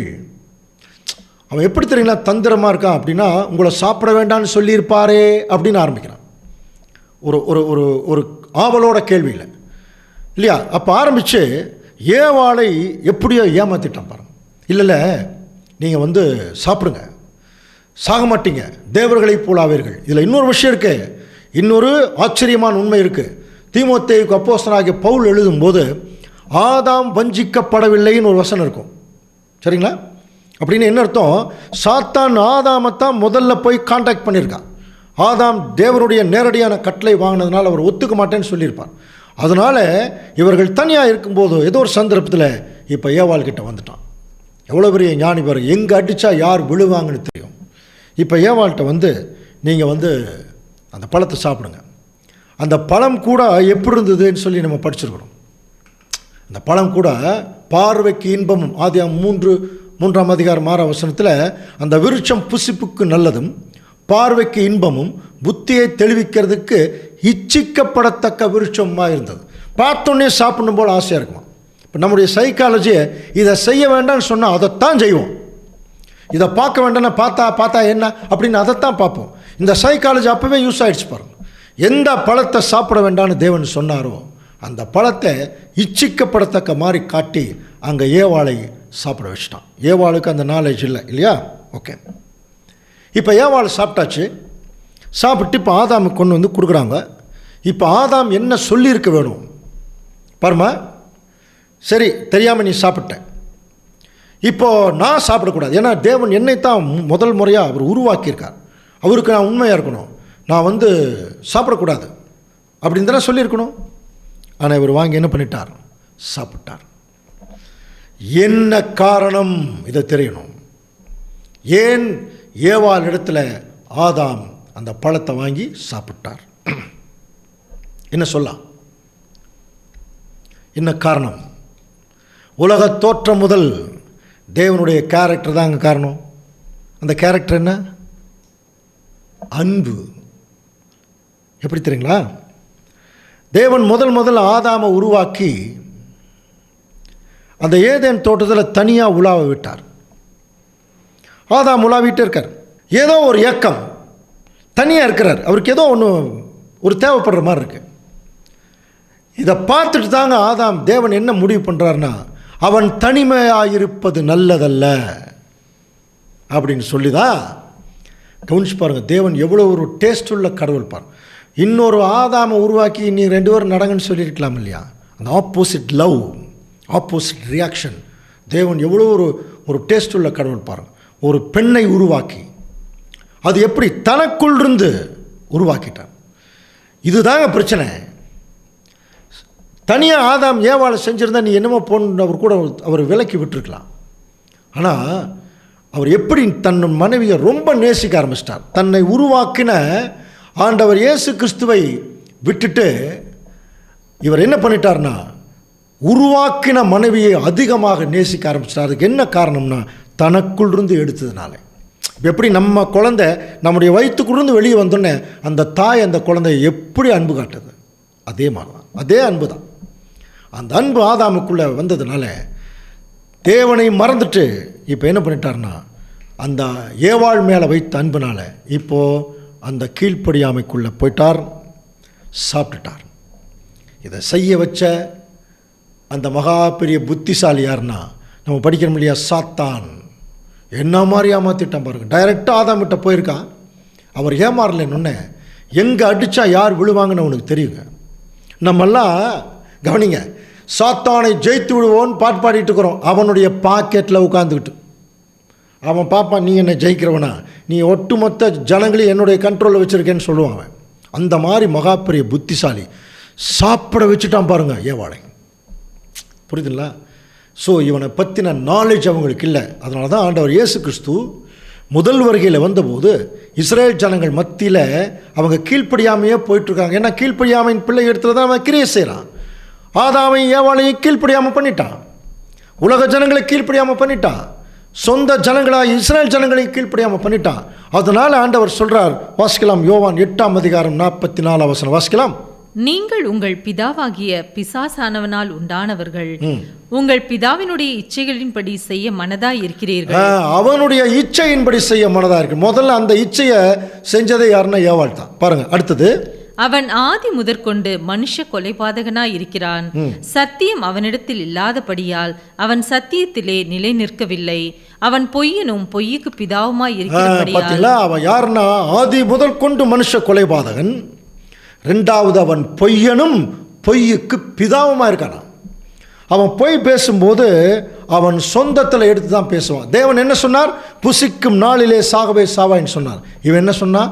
சாகவே மாட்டீங்கன்னா. அப்படின்னு அவன் ஆக்சுவலாக என்ன சொல்லியிருக்கான் தெரியுங்களா? பொய் தான் சொல்லியிருக்கான். அதனால் அதுக்கப்புறம் பார்த்தீங்கன்னா வந்தவங்களாம் செத்துட்டு தான் இருந்தாங்க. அவனுடைய புத்திசாலித்தனத்தை அவன் எப்படி செய்கிறாங்கிறத பின்னாடி நம்ம பார்க்கலாம். தேவனுடைய திட்டத்துக்குள்ளே பூந்து பார்க்கும்போது தெரியும். அப்போது இப்படியாக இந்த சாத்தானுடைய பேச்சுக்கு சொல்லுக்கு இணங்கி ஏவாள் சாப்பிட்டாங்க, ஆதாமும் சாப்பிட்டார். அப்போ தேவனுக்கு இந்த 2 பிள்ளைகளும் கீழ்ப்படியாமல் போனதுனால தேவன் என்ன செஞ்சார்னா பாருங்கள், அவன் எடுக்கப்பட்ட மண்ணை பண்படுத்த தேவனாய கர்த்தர் அவனை ஏதேன் தோட்டத்திலிருந்து அனுப்பிவிட்டார். கவனிக்கிறீங்களா? அனுப்பிவிட்டார். இனி அப்போ இத்தனை நாள் அவர்கள் இருந்த அந்த சுகபோகமான வாழ்க்கை போச்சு, தேவனுடைய கான்டாக்ட் போச்சு, ஆசீர்வாதம் போச்சு, நேரடியாக பேசுகிற பேச்சு போச்சு, எல்லாமே போச்சு. இப்போது அப்படியே போயிட்டு இருந்த பழத்தை சாப்பிட்டு அப்படியே ரிலாக்ஸாக போனவங்க இப்போ என்ன பண்ணி அவனை நெற்றி வேர்வை நிலத்தில் சிந்த பண்படுத்தணும். நிலத்தை, அந்த நிலத்தில் விளையக்கூடிய அந்த விளைச்சல் வர்ற வரைக்கும் காத்திருக்கணும். அதுக்கு நிறைய வேலை செய்யணும். எவ்வளோ கஷ்டம் வந்துருச்சு பாருங்க. அப்படி போய் தான் நிலத்தை பண்படுத்தி கஷ்டப்பட்டு வேலை செய்ய ஆரம்பித்தான். அதுக்கப்புறம் தான் என்ன நடந்தது தெரியுங்களா? நம்ம ஏற்கனவே தெரியும். அவர்கள் தேவன் பார்க்கும்போது நிர்வாணிகளாக இருந்தாங்க அப்படின்னு அவங்களுக்கு அப்போ தான் புரிஞ்சிருக்கு. உடனே அவங்க ஒரு இலைகளெல்லாம் பொறிச்சு மூடிட்டாங்க. அப்புறம் தேவனே என்ன பண்ணார்? ஒரு ஆட்டுக்குட்டி அடித்து ஒரு தோல் உடைய கொடுத்தார். நிரந்தரமாக உங்களுடைய நிர்வாணத்தை மூடிக்கிங்கன்னு சொல்லி வெளியே வந்தாங்க. வெளியே வந்ததுக்கு அப்புறம் தான் அன்புக்குரிய சகோதர சொல்லி அவர்களுக்குள்ளே ஒரு ஆண் பெண்ணுக்குரிய உறவு ஏற்பட்டது. புரியுதுங்களா? உடல் சம்பந்தமான உறவு அப்போ தான் ஏற்படுது. அதுக்கு முன்னாடி 2 பேருமே நிர்வாணிகளாக இருந்தபோது அவர்களுக்கு அந்த எண்ணமே வரல. ஏன்னா அவங்க கீழ்ப்படிச்சிட்டு இருந்தாங்க. கீழ்ப்படிந்து கொண்டிருக்கிற போது இந்த எண்ணம் வரல அவங்களுக்கு. ஒரு குழந்தைகளைப் போல் இருந்தாங்க தேவனுடைய பார்வையில். கீழ்ப்படியாமல் போனோன்னு நாலேஜ் வந்தோடனே தங்களை மறைச்சிக்கிட்டான் இல்லையா? இப்போ அங்கே போனதுக்கப்புறம் தான் இவர்களுக்குள்ளே அந்த எண்ணம் உருவாகி, அதுக்கெல்லாம் நிறைய காரணம் இருக்குது. அது பின்னாடி வேற ஒரு சப்ஜெக்டில் கூட பார்க்கலாம். முதல் முறையாக ஆதாமுக்கும் ஏவாளுக்கும் ஒரு மகன் பிறக்கிறான். அந்த முதல் மகன் பேர் காயின். அதுக்கப்புறம் கொஞ்ச நாள் கழித்து 2வது மகன் பிறக்கிறான். அவன் மகன் பேர் ஆபேல். முதல் முறையாக 2 ஆண் பிள்ளைகள் பெற்றெடுக்கிறாங்க. இப்போ வளர்கிறாங்க. அடுத்த வசனமே எப்படி தெரியுங்களா இருக்கும்? வாசிக்கலாம் பாருங்க. ஆதியாகமம் 4ஆம் அதிகாரம் 3ஆம் வசனம். சில நாள் சென்ற பின்பு காயின் நிலத்தின் கனிகளை கர்த்தருக்கு காணிக்கையாக கொண்டு வந்தான். ஆபேலும் தன் மந்தையின் தலையீற்றுகளில் அவைகளில் கொழுமையானவைகளையும் சிலவற்றை கொண்டு வந்தான். பாருங்க என்ன ஆச்சு. அதுக்கப்புறம் ஆபேலையும் அவன் காணிக்கையும் கர்த்தர் அங்கீகரித்தார். கவனிக்கிறீங்களா? அப்போ இதில் ஒரு ஆச்சரியமான விஷயம், தேவன் இவர்களை ஏதேன் தோட்டத்திலிருந்து வெளியே கொண்டு வந்துட்டார். தேவனுடைய கான்டாக்டே இல்லை. அது எப்படி திடீர்னு இந்த 2 பசங்களுக்கும் அந்த கான்டாக்டு, தேவனிடத்தில் காணிக்க கொண்டு போகணும் என்ன வந்திருக்கும்? இப்போ நான் சொல்கிற ஒரு கற்பனையை நீங்கள் கற்பனையாக மட்டும் நினச்சா போதும் இல்லையா? நடந்திருக்கலாம், நடந்திருக்காமல் இருக்கலாம். எப்படின்னா, ஒரு முறை அப்படியே நெற்றி வேர்வை நிலத்தில் சிந்தி ரொம்ப ஒரு மாதிரி டயர்டாக வந்து உட்கார்ந்துருப்பார் ஆதாம். 2 பசங்கள் வந்து, ஏப்பா இப்படி வந்து ரொம்ப டயர்டாக உட்காந்துருக்கேன் அப்படிங்கிற போது ஆதாம் என்ன சொல்லியிருப்பார்? ஏப்பா கேட்குற, நானெல்லாம் எப்படி இருந்தவன் தெரியுமா? என்னப்பா எங்கே இருந்தேன் பாருங்கள், அங்கே ஒரு தோட்டம் இருக்குது, ஏதேன் தோட்டம், ரொம்ப தூரத்தில் தெரியுதா? அங்கே தான் ஒருத்தர் என்னையும் உங்கள் அம்மாவையும் படைச்சார். அவர் யார்? அவர் தாங்க, அவர் பெரியவர். அவ்வளோதான் தெரிஞ்சிருக்கும். எங்கள் மேலே ரொம்ப அன்பு வச்சு எங்களுக்கு எல்லா வசதியும் செஞ்சு கொடுத்தார். ஒரு கட்டளை சொன்னார், உங்கள் அம்மா பேச்சை கேட்டு நானும் கீழ்ப்படியாமல் போயிட்டேன். உடனே ஆபேல் கேட்டிருப்பார், ஏப்பா உனக்கு அறிவு இல்லையா? அவர் தான் சொல்கிறார்ல, நீ கேட்காம இருந்திருக்கலாம் இல்லை, என்னப்பா பண்ணுறது? கேட்கல, இப்படி வந்துட்டோம். சரி, நீங்கள் 2 பேர் தான் அந்த அவர் இடத்துல ஆசீர்வாதம் வாங்காம முட்டிங்க, அட்லீஸ்ட் நாங்களாவது போய் ஆசீர்வாதம் வாங்கிக்கிறோன்னு இப்படி தான் அந்த எண்ணம் போயிருக்கும் இல்லையா? ஸோ அப்படி போகும்போது இவருக்கு ஒரு வேளை டைரக்ட் பண்ணியிருக்கலாம் அதான், சரி உங்கள் கிட்ட இருக்கிற ஏதாவது கொண்டு போய் கொடுங்க. அப்படி தான் 2 பேரும் கொண்டு போய் கொடுக்குறாங்க. அதில் ஆபேலுடைய காணிக்கையை தேவன் அங்கீகரி. இதுக்கே ஒரு தனி சப்ஜெக்ட் இருக்குது, காயின் மேல் போட்ட அடையாளம். இந்த 60 வகுப்பில் அதுவும் ஒரு சப்ஜெக்டாக வரும். ஏன் தேவன் ஆபேலுடைய காணிக்கையை அங்கீகரித்தார் அப்படிங்கிற ஒரு சப்ஜெக்ட். அப்போ வந்து நமக்கு ஈஸியாக நிறைய விஷயங்கள் புரியும். ஓகே, இப்போ அங்கீகரிச்சோன்னே இப்போ என்ன ஆயிடுச்சுன்னா, காயினுடைய முகம் மாறி முதல் முறையாக இந்த பூமியில் மனுஷனுடைய கேரக்டர் மாற ஆரம்பிக்குது பாருங்க. பொறாமை, எரிச்சல் வந்தது. அது நாளாக கொலவெறியாக மாறி மனுஷனுடைய சரித்திரத்திலே ஒரு ட்ராஜடி ஹிஸ்ட்ரி பாருங்கள், சோக சரித்திரம் ஆரம்பிக்குது. அங்கே காயின் ஆபேலை கொலை செய்து விட்டார். அதனால தான் போன தடவையே சொன்னேன், ஞாபகம் இருக்குங்களா? ஆபேல் செத்து கிடக்கிறார். அந்த முதல் தகப்பனும் தாயும் போய் அவன் எழுப்பி பார்த்துருப்பாங்க. அவன் எந்திரிக்கவே மாட்டான் என்கிற ஒரு சூழ்நிலைக்குள்ளே வரும்போது எப்படி கதறி அழுதிருப்பார்கள். அதை தாங்க படித்தோம், சாயங்காலத்திலே அழுகை தங்கும். அன்னைக்கு ஆரம்பித்த அழுகை இன்னைக்கு வரைக்கும் தங்கியிருக்கு. அடுத்தது சூரியன் ஆண்டவர் இயேசு கிறிஸ்து வரும்போது விடியற் காலத்திலே களிப்புண்டாகும். இது தேவனுடைய திட்டம். ஸோ இப்படியாக காயின் ஆபேலுடைய ஹிஸ்ட்ரி முடியுது. கவனிக்கிறீங்களா? அதுக்கப்புறம் காயினுடைய ஹிஸ்ட்ரி நமக்கு சொல்லப்படவில்லை.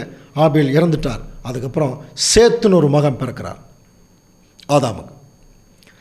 அதற்கு பிறகு பார்த்தீங்கன்னா ஆதாம் ஏவாள் கிட்டிருந்து ஒரு சந்ததி பெருக ஆரம்பிக்கிறது. கவனிக்கிறீங்களா? ஒரு சந்ததி பெருக ஆரம்பிக்குது. ஜனங்கள் பழுகி பெறுகிறார்கள். ஒரு குறிப்பிட்ட இடத்துல நல்ல பழுகி பெருகும் போது திடீரென்று தேவன் என்ன பண்ணிட்டார்னா, இந்த மனுஷ சந்ததியை அழிச்சிடணும்னு முடிவு பண்ணிட்டார்.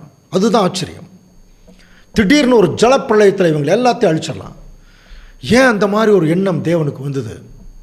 இப்போ நார்மலாகவே ஒரு கேள்வி கேட்போம், ஏன் தேவன் முதல் உலகத்தை அழித்தார் அப்படின்னு ஒரு கேள்வி கேட்டால் நம்ம என்ன பதில் சொல்லலாம்? நம்மகிட்ட இருந்து வரக்கூடிய பதில் என்னன்னு சொல்லட்டுமா? அங்கே அக்கிரமம் பெருகி இருந்ததுன்னு சொல்லுவோம். உண்மைதான். ஆனால் அதுக்கப்புறம் அக்கிரமம் பெருகலையா? ஒரு 1000 வருஷம் கழித்து, அதுக்கப்புறம் ஒரு 1000 வருஷம் கழித்து அக்கிரமம் பெருகலையா? நம்முடைய ஆண்டவர் இந்த பூமியில் வரும்போது அக்கிரமம் பெருகலையா? அதுக்கப்புறம் 1000 வருஷம் கழித்து பெருகலையா? இப்போ பெருகலையா? எல்லாம் டெவலப் ஆகிட்டு தான் இருக்குது. அப்படி இருக்கும் பட்சத்தில் அந்த இடத்துல மட்டும் பர்டிகுலராக அந்த உலகத்தை, அந்த ஜனங்களை தேவன் அழிக்கணும்னு சித்தம் கொண்டது எதனால்? ஒரு கேள்வி இருக்கு இல்லையா? அன்புக்குரிய சகோதர சூழலை முதல் முறையாக ஒரு ரகசியத்தை நாம் தெரிந்து கொள்ளலாம். அதனால தான் பரலோக ராஜ்யத்தின் ரகசியங்கள்னு இந்த சேனலுக்கு பேர் வச்சுருக்கோம். கவனிக்கிறீங்களா? ஒரு ரகசியத்தை தெரிஞ்சுக்கலாம். தேவன் ஆதாமையும் ஏவாளையும் ஏதேன் தோட்டத்தை விட்டு வெளியே அனுப்பிட்டு அவர் சும்மா இருக்கல. சரி, வெளியே போயிட்டாங்க, ஜெனரேஷன் பெருகுது, திரும்பவும் அவர்களுக்கு ஒரு சான்ஸ் கொடுக்கலான்னு சொல்லி அவர்களை நல்வழிப்படுத்துவதற்கு பாருங்கள், முதல் உலகத்தில் ஒரு ஆச்சரியமான ஒரு அப்நார்மலான ஒரு சூழ்நிலை இருந்திருக்கு. என்ன இருந்திருக்குன்னா, தேவன் பரலோகத்திலிருந்து தேவதூதர்களை இந்த பூமிக்கு அனுப்பினார். இப்போ நான் சொல்கிறதெல்லாம் கதை இல்லைங்க, பைபிளில் வசனம் இருக்குது. இப்போ அதுக்கெல்லாம் ஆதாரம் கொடுக்க போகிறோம். தேவதூதர்கள் இந்த பூமியில் வர்றாங்க. இப்போ அந்த தேவதூதர்கள் பரலோகத்திலிருந்து வரும்போது ஒரு ஆவிக்குரிய சரீரத்தில் வருவாங்க, ஒரு காற்று மாதிரி வருவாங்க. இந்த பூமிக்கு வந்த உடனே அவர்கள் என்ன செய்வாங்க? தாங்கள் விரும்புகிற மனுஷ சரீரம் அவர்களால் எடுக்கலாம். கவனிங்க, இதுதான் அந்த தேவதூதர்களுக்கு தேவன் கொடுத்த ப்ரிவிலேஜ், ஒரு சலுகை. இங்கே வந்துட்டு அவன் அப்போ எதுக்கு அவங்க வந்தாங்க அப்படிங்கிறது தெளிவாக இல்லாவிட்டாலும் கட்டாயமாக அவங்க எதுக்கு வந்திருக்கணும்? இந்த ஜனங்களோட ஜனங்களாக கலந்து அவர்களுக்கு தேவனுடைய காரியங்களை குறித்து ஏதாவது ஒரு இன்ஸ்ட்ரக்ஷன் கொடுக்க வந்திருக்கணும், இல்லைங்களா? அப்போ திடீர்னு வந்து ஒரு காற்று மாதிரி வந்து புஷ்ஷுன்னு வந்து நின்னான்னு வச்சிங்களேன், அப்போ ஜனங்கள் பயந்துருவாங்க, அவங்களுக்கு என்னென்ன தெரியாது. அப்போது அவர்கள் மாதிரியே ஜனங்களோட ஜனங்களாக போனால் தானே அவங்களோட பழக முடியும், அவர்களுக்கு எதாவது சொல்ல முடியும். அதனால தான் தேவன் அவங்களுக்கு அந்த சலுகை கொடுத்தார். இந்த பூமியில் வந்த உடனே தாங்கள் விரும்புகிற மனுஷ சரீரம் எடுத்துக்கிட்டான். அப்படி எடுத்துக்கொண்டிருக்கிற போது அவங்க எதை அப்சர்வ் பண்ணாங்கன்னா, இந்த பூமியில் ஆண்களும் பெண்களும் கூடி குழாவி சந்தோஷப்படுகிறது. அதன் நிமித்தம் அவர்களுக்கு குழந்தைகள் பிறக்குது. அந்த குழந்தைகள் சின்ன குழந்தையாக வெளியே வந்து வளருது. இதை பார்த்தோன்னே மாம்ச இச்சை இப்போ யாருக்கு வருதுன்னா தேவதூதர்களுக்கு வருது. அவர்கள் ஆவிக்குரிய சரீரத்தில் இருந்த வரைக்கும் வரல. என்னைக்கு மாம்சத்தில் வந்தாங்களோ அன்னைக்கு அந்த ஒரு ஆசை வந்துருச்சு. இப்போ அந்த ஆசை வந்தோடனே இவர்களும் என்ன பண்ணிட்டான்னா, சாதாரணமாக மனுஷருக்கு ஒரு ஆண்கள் ஒரு பெண்களை திருமணம் பண்ணுற மாதிரி இவர்கள் எல்லாருமே வந்த தேவதூதர்கள் அத்தனை பேருமே ஆண்களுடைய சரீரம் தான் எடுத்தாங்க. பைபிளில் நமக்கு எத்தனையோ பார்த்துருக்கோம், தேவதூதர்களே ஆண்களாக தான் வருவாங்க. கப்ரியேல் தேவதூதெல்லாம் ஆண்கள் தூதன் தான். அப்போ ஆண்களாக அவர்கள் உருவெடுத்து என்ன பண்ணிட்டாங்கன்னா, இந்த பெண்களோட அவங்க தவறு பண்ணதுனால அவர்களுக்கு பிறந்தவங்க தாங்க ராட்சதர்கள்னு பைபிள் இருக்குது. அம்புலி மாமா கதையிலெல்லாம் பழைய காலத்தில் நம்மெல்லாம் படிப்போம் இல்லையா? பெரிய ராட்சதன் வந்தான், பலவான் ஒருத்தன் வந்தான் அப்படின்னெல்லாம் அந்த கேரக்டர்லாம் இதிலிருந்து வெளியே வந்தது தான். சரியா?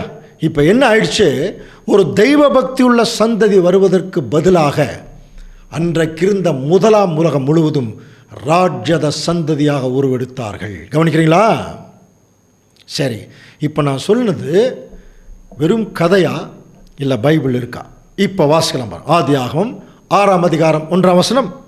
மனுஷர் பூமியில் பெருக துவங்கி அவர்களுக்கு குமாரத்திகள் பிறந்தபோது தேவகுமாரர் மனுஷ குமாரத்திகளை அதிக சௌந்தரியம் உள்ளவர்கள் என்று கண்டு அவர்களுக்குள்ளே தங்களுக்கு பெண்களை தெரிந்து கொண்டார்கள்.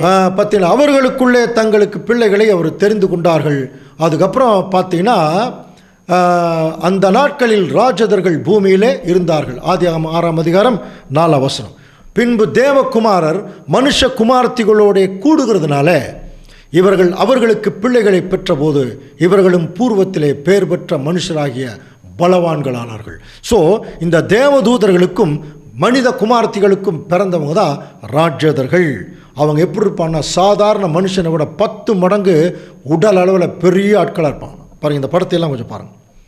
சரி, இவங்கெல்லாம் இப்போ இந்த இருந்திருக்கிறாங்களா அப்படிங்கிறதுக்கு ஏதாவது எவிடன்ஸ் இருக்கா அப்படின்னு சொல்லும் பொழுது, மத்திய கிழக்கு நாடுகளில் அந்த பூகோள ஆராய்ச்சி இருக்கு இல்லையா, ஆர்கியாலஜிக்கல் டிபார்ட்மெண்ட் நிறைய பேர் போய் ஆராய்ச்சி பண்ணி இப்போது நிறையா அந்த பூமியில் தோண்டும் போது பாருங்கள் எப்படிப்பட்ட எலும்புக்கூடுகள் எல்லாம் வெளியே வந்திருக்கு. பாருங்கள், ராட்சதர்கள் பூமியில் இருந்திருக்காங்க அப்படிங்கிறதுக்கு, எப்படி டைனோசர் இந்த பூமியில் இருந்திருக்குங்கிறதுக்கு நிறைய அடையாளங்கள் இருக்கு இல்லையா, அந்த எலும்புக்கூடுகள். அதே மாதிரி தான் ராட்சதர்கள் இந்த பூமியில் இருந்திருக்காங்கிறதுக்கு இந்த எலும்புக்கூடுகளே அந்த அடையாளம். எவ்வளோ பெரிய எலும்புக்கூடு பாருங்கள், தலையிலிருந்து கால் வரைக்கும் எடுத்திருக்காங்க.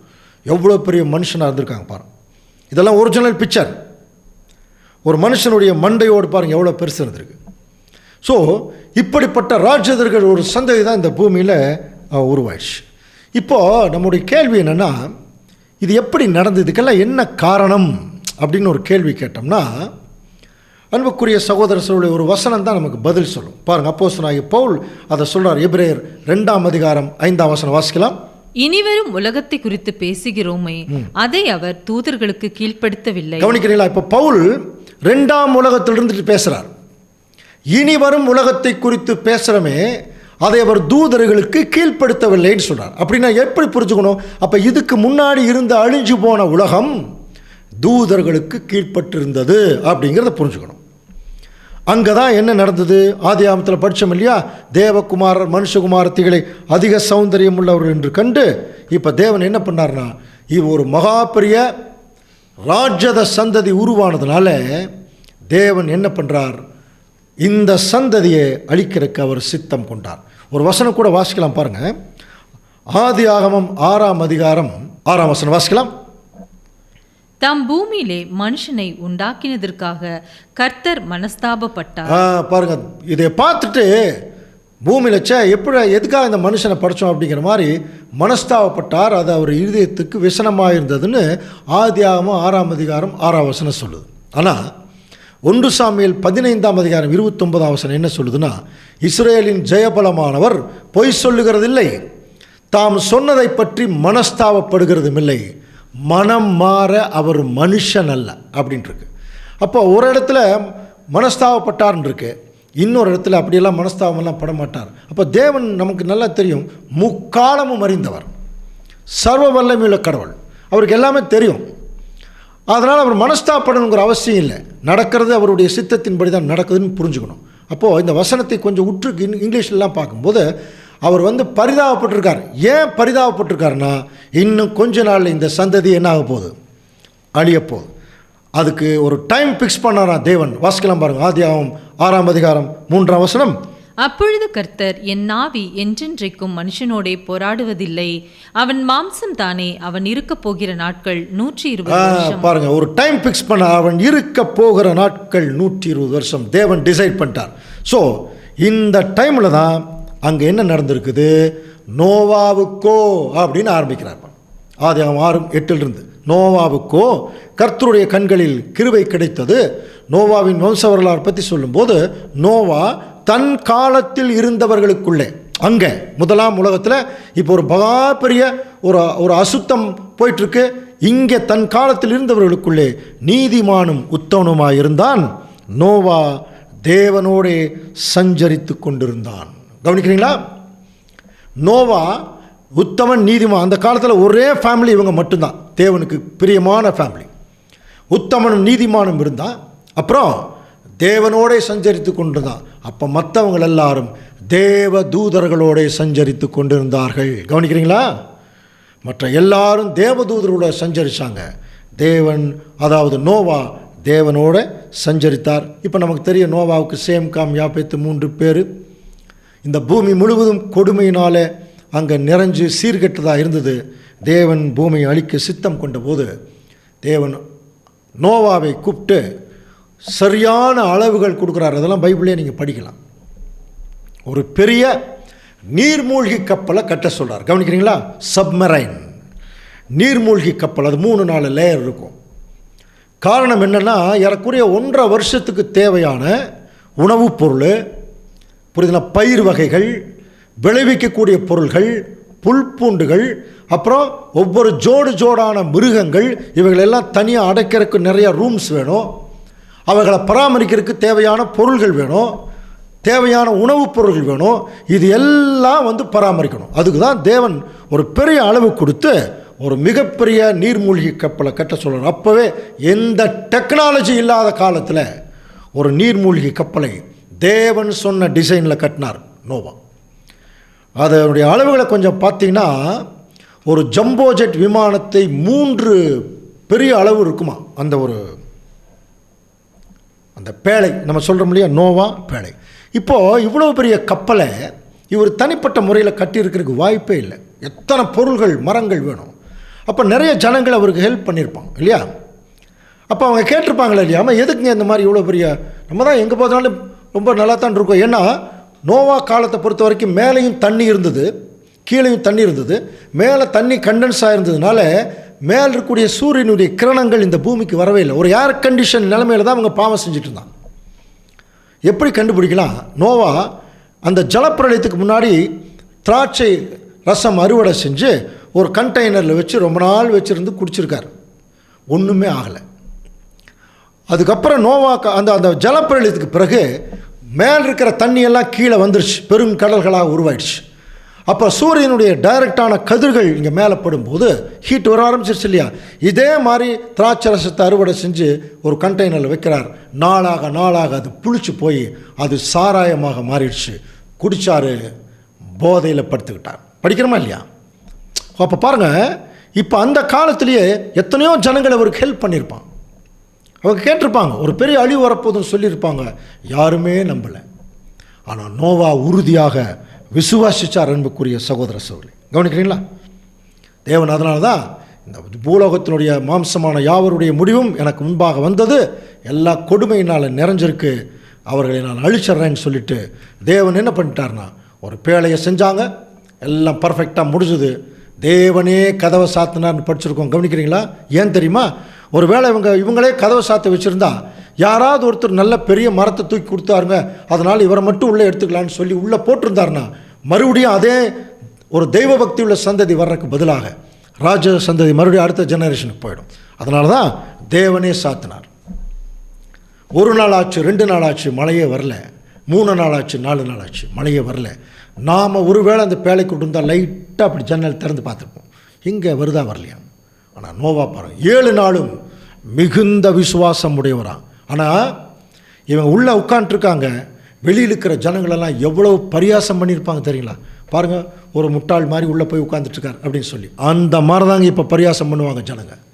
ஒரு பேரழிவு வரப்போகிறது என்று சொல்லி தேவனுடைய பிள்ளைகள் இந்த பூமியில் ப்ரொக்ளைம் பண்ணும்போது யாருமே நம்ப மாட்டாங்களாம். பரியாசம் பண்ணக்கூடிய நிலைமையில தான் இருப்பான். ஸோ அந்த நிலைமை தான் இப்போ அங்கே நோவா காலத்தில் நடந்தது. 7ஆம் நாள் வானத்தின் ஊற்றுக்கண்களெல்லாம் நீங்கள் கவனிச்சிங்கன்னா மேல் இருக்கிற தண்ணியும் கீழே வர ஆரம்பிச்சிருச்சு. மிகப்பெரிய மழை. முதல்ல அந்த மழை வரும்போது கொஞ்சம் எல்லாருக்குமே கொஞ்சம் சந்தோஷமாக இருந்திருக்கும் இல்லையா? முதல் முறையாக மழையை பார்க்குறாங்க. அது நாளாக நாளாக நாளாக குளிர் ஜாஸ்தியாக இருக்கும், ஈரம் ஜாஸ்தியாக இருக்கும். அப்போ தான் அந்த ஜலப்பிரளயத்துடைய கொடுமையை அவர்கள் அனுபவிக்க ஆரம்பிச்சிருப்பாங்க இல்லையா? அது எங்கிருந்து பாருங்கள், கீழே இருக்கிற வெட்டாந்தரையெல்லாம் மேலே தண்ணி ஊற்றுக்கண்கள் எல்லாம் மேலே வர ஆரம்பிச்சிருச்சு. மேலே இருக்கிற தண்ணி எல்லாமே கீழே வர ஆரம்பிச்சது. அங்கே இருக்கிற ஒட்டுமொத்த மிருக ஜீவன்கள், ஆகாயத்து பறவைகள் எல்லாமே என்ன ஆயிடுச்சுன்னா அந்த ஜலப்பிரளயத்தில் மாண்டு போயின. கவனிக்கிறீங்களா?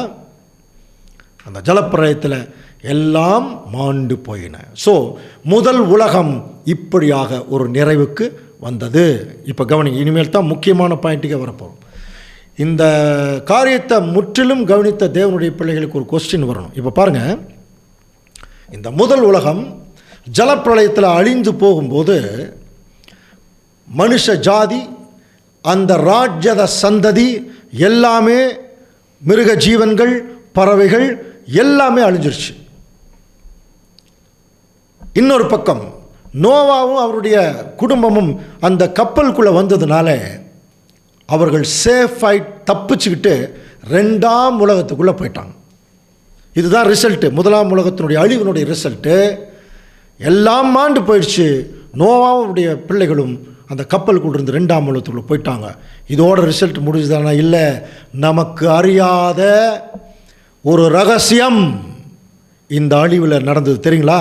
இப்போ நீங்கள் நல்லா படித்தவர்கள் என்ன கேள்வி கேட்கணும் அப்படின்னா, இந்த வானத்திலிருந்து வந்தாங்க பாருங்கள் கெட்டுப்போன தேவதூர்கள், அவங்க நிமித்தம் தானே இங்கே பூமியில் ஒரு ராஜ்யத சந்ததி வந்தது. அப்போ அவங்க இந்த ஜலப்பிரளயத்தில் அழிஞ்சிருக்கிறதுக்கு வாய்ப்பு இருக்கா? கொஞ்சம் நினச்சி பாருங்க. கட்டாயமாக வாய்ப்பு இல்லை. ஏன் அப்படின்னா, மாம்சத்தில் இருந்தால் தானே ஜலத்தில் அழிய முடியும். அப்போ அந்த அழிவு வரும்போது அவர்கள் எல்லாரும் ஆவிக்குரிய சரீரத்தில் போயிருப்பாங்க கட்டாயமாக. அப்படின்னா அவங்க என்ன ஆனாங்க? ஒரு கேள்வி இருக்கு இல்லையா? அது ஆதியாகமத்தில் அதுக்கு விடை இல்லை. அதனால தான் வேத வாக்கியங்களை ஆராய்ந்து பாருங்கள் படித்தோம் இல்லையா? அப்போ ஒரு இடத்துல கேள்வி இருந்தால் இன்னொரு இடத்துல பதில் இருக்கும். பதில் எங்கே தெரியுமா இருக்குது? புதிய ஏற்பாட்டின் புஸ்தகத்தினுடைய கடைசி புஸ்தகங்கள் இருக்குது பாருங்கள். பேதுரு நிருபத்தில் பேதுரு எழுதுகிறாருங்க, இந்த பாவம் செஞ்சுட்டாங்க இல்லையா இந்த தூதர்கள், இவங்க ஃபர்தராக பரலோகத்துக்கு போனாங்களா இல்லை எங்காவது தப்பிச்சு போய் எங்காவது ஒழிஞ்சுக்கிட்டாங்களா அப்படின்னு சொல்லி கவனிக்கும்போது அதுக்குரிய ரெஃபரன்ஸை இப்போ சொல்கிறார் பாருங்க. வாசிக்கலாம். 2 பேதுரு 2ஆம் அதிகாரம் 4-5 வசனங்கள். பாவம் செய்த தூதர்களை தேவன் தப்ப விடாமல். கவனிக்கிறீங்களா?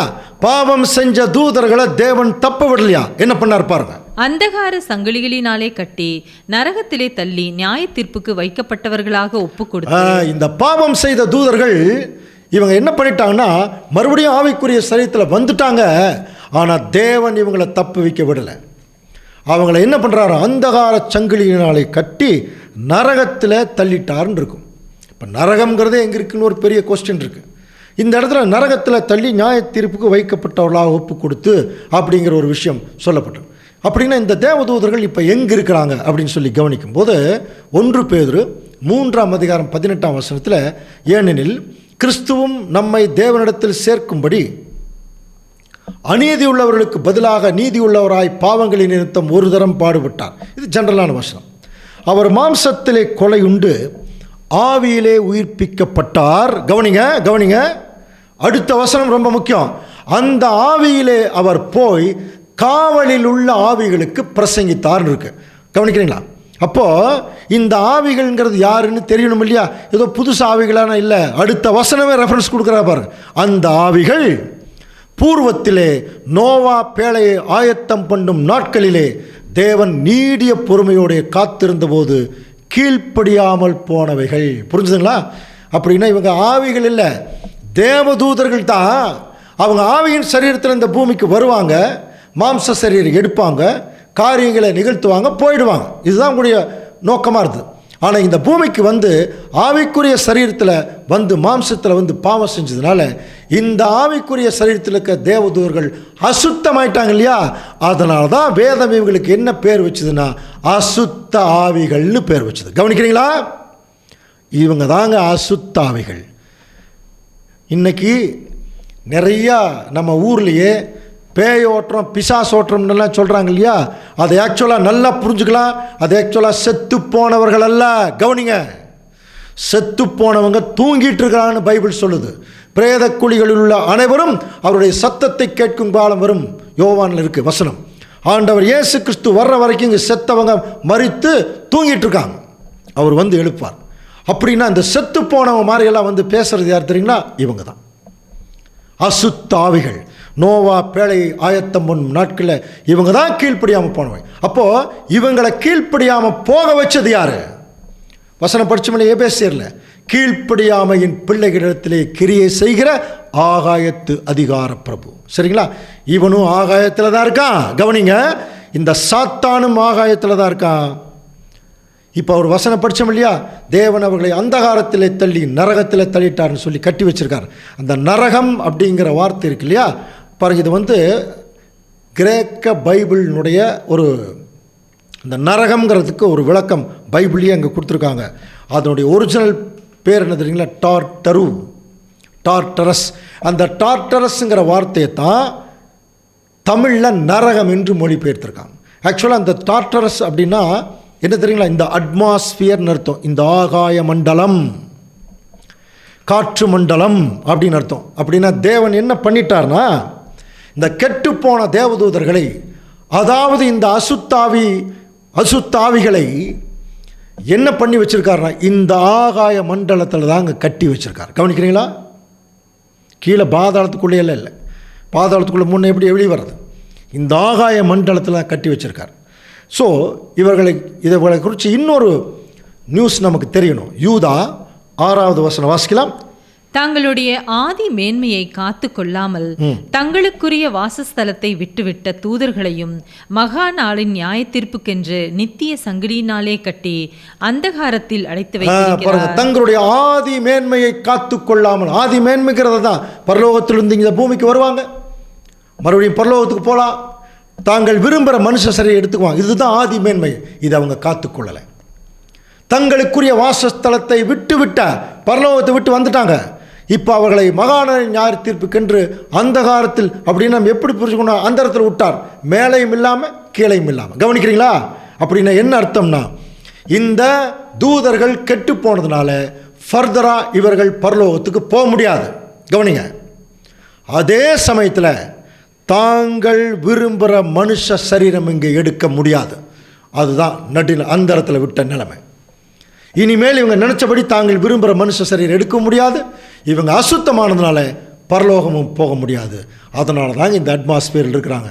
இந்த அட்மாஸ்பியரில் சாத்தானும் இருக்கான், இந்த கெட்டுப்போன தூதர்கள் இருக்கிறாங்க. அதனால தான் நம்ம யாருக்கு விரோதமாக நமக்கு போராட்டம் இருக்குன்னு நம்ம படித்தோம். ஞாபகம் இருக்குங்களா? எபேசியர் 6ஆம் அதிகாரம் 11-12 வாசிக்கலாம் பாருங்கள்.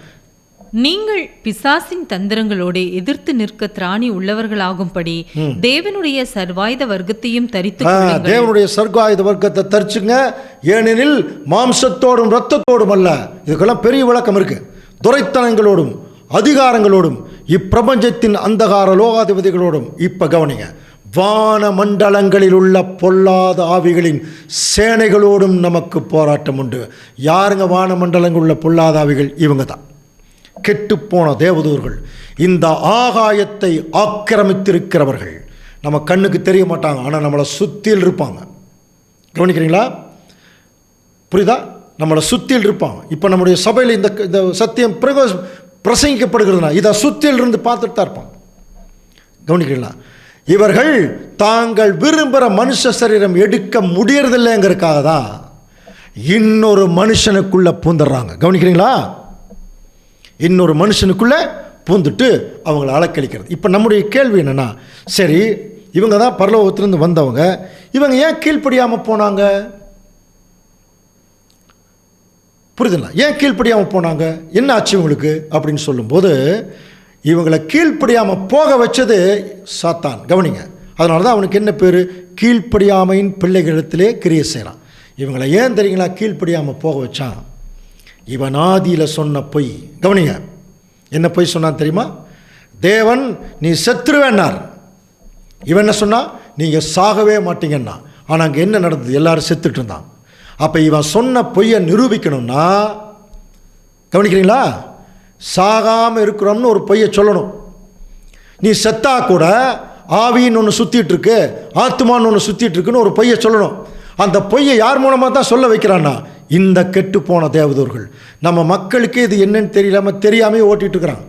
புரியுதுங்களா? பேய் ஓட்டுற, பிசாஸ் ஓட்டுற அந்த பேய் பிசாஸ் எல்லாம் கவனிய செத்து போனவங்கள் அல்ல, செத்து போனவங்களுடைய எல்லா ஹிஸ்டரியும் சாத்தான் தெரிஞ்சு வச்சுட்டு இந்த கெட்டு போன தேவதூதர்கள் மூலமாக என்ன நிரூபிக்கிறான்னா, நீங்கள் செத்தா கூட உங்கள் ஆத்மா அப்படியே சுற்றிட்டு இருக்கு, உங்கள் ஆவி சுற்றிட்டு இருக்கு. பழைய காலத்தில் நம்ம கதை சொல்லுவாங்க, ஒரு மனுஷன் 50 வயசு வரைக்கும் உயிரோடு இருக்கணும்னு தேவன் விரும்புவாரான். அதில் 45 வயசுலேயே ஒருத்தர் ஆக்சிடெண்ட்டில் செத்துட்டான்னா அந்த 5 வருஷம் அவன் ஆவியாக அலைவான். இப்படியெல்லாம் கதை சொல்லுவான். புரியுதுங்களா? இதெல்லாம் வந்து வேதத்தினுடைய அடிப்படையில் எல்லாமே ஒரு தவறான பொய்யான போதகங்கள். அப்போது இந்த செத்து போனவங்க மாற வந்து பேசுகிறதுனால என்ன இந்த பூமியில் இருக்கிற ஜனங்களுக்கு சாத்தான் புரிய வைக்கிறான்னா, நீங்கள் செத்து போனால் கூட உங்களுக்குன்னு ஒரு ஜென்மம் இருக்குது. அதனால தான் 7 ஜென்மம் கொண்டு வந்துட்டான்.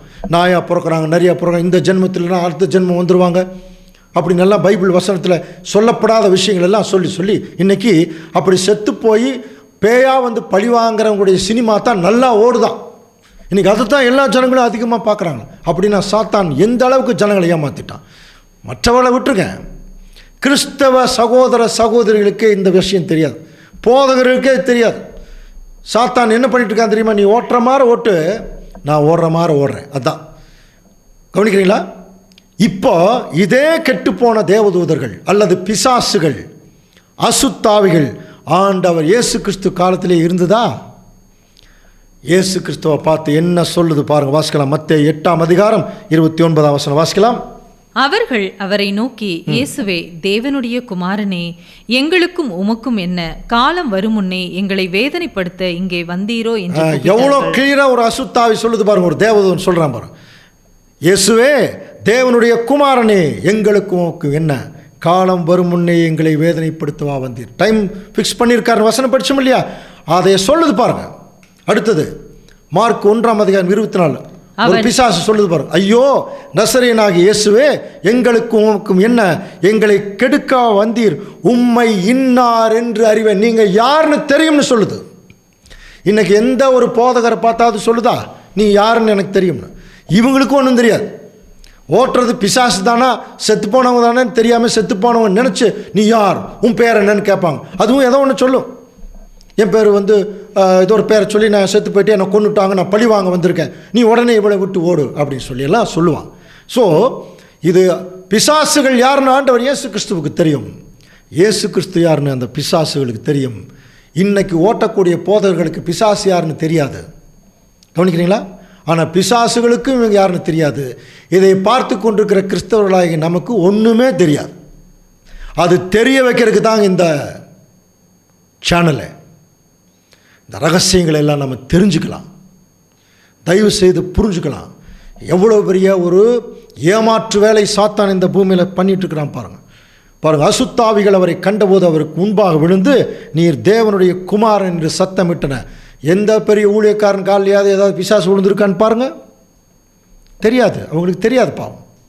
அன்புக்குரிய சகோதர சொல்லி ஒரே இடத்துல மட்டும் இவங்க பேரெல்லாம் கேட்குறாங்க இல்லையா, ஆண்டவர் எந்த பிசாசுகிட்டையும் பேர் கேட்கல. ஒருத்தர் ஒரு பிசாசுகிட்ட கேட்டார்.